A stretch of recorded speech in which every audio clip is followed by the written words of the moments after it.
Well, sources tell CBS News House Speaker Mike Johnson met Donald Trump last night in Mar-A-Lago. The meeting at the former president's Florida estate comes nearly a week after Johnson endorsed Trump's 2024 bid for the White House.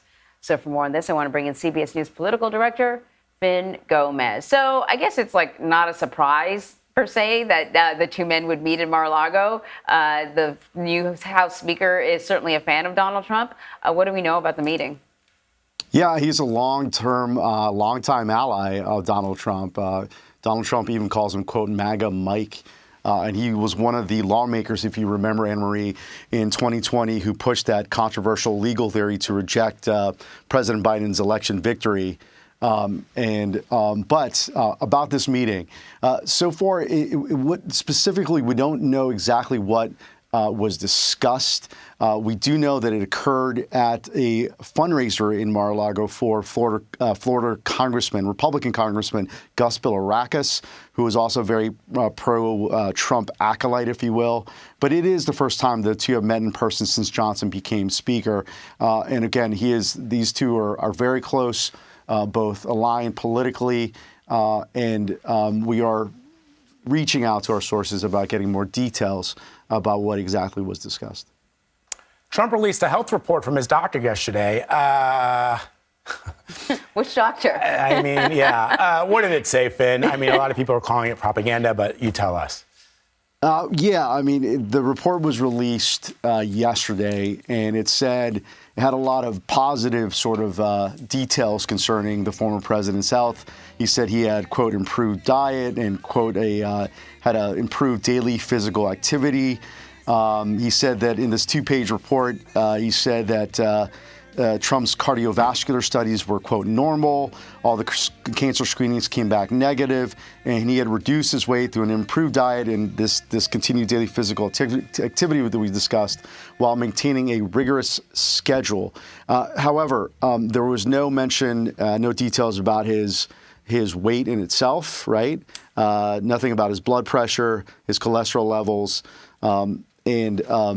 but he only said that the weight was within the normal range and the cognitive exams were, quote, exceptional.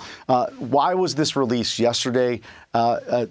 Sources in Trump world tell me that it was in part to sort of drive a contrast between the former president and President Biden. Yes, the age issue, it was the president's birthday yesterday, President Biden's birthday, 81st birthday. So it was an attempt to draw that contrast between him and Trump, who's only a couple years younger at 77 years old. But the age issue, something that the campaign and Biden critics have tried to hammer at the president, really going after his competency, they say. But there was somewhat of a lack of specific details in this doctor's report, Vlad. No surprise there. Let's turn to the 2024 presidential race. The Iowa caucuses are 8 weeks away. What are candidates doing now, really, as they approach the holidays?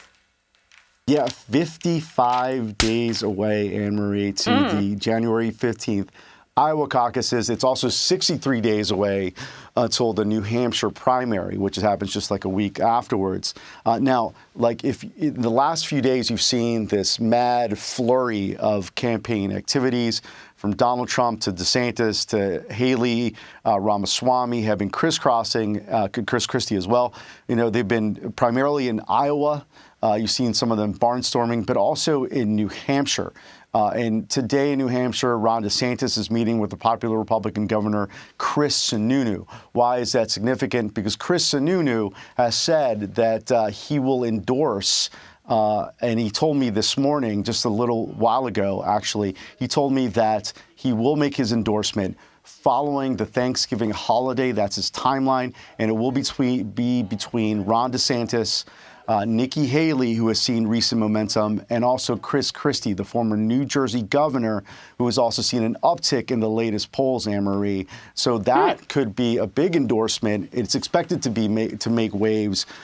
Still, we have to remind everyone that currently the polls that we are seeing now, both in Iowa and New Hampshire, still continue to show Donald Trump with a pretty wide lead between himself and the rest of the pack. But like right now, it's 55 days away to the Iowa caucuses. This flurry of activity right before the holidays, and then immediately after, you'll see a lot more campaign events. These are all an attempt to garner some momentum, to garner some support, to have the voters who haven't been paying attention now starting to pay attention because it's getting so close. This is really a key prime time for these opposing rival camps to try to gain some attention and some momentum. So that's what we'll be seeing in the next few days. Should be interesting. All right, Finny, thank you. Thanks, guys.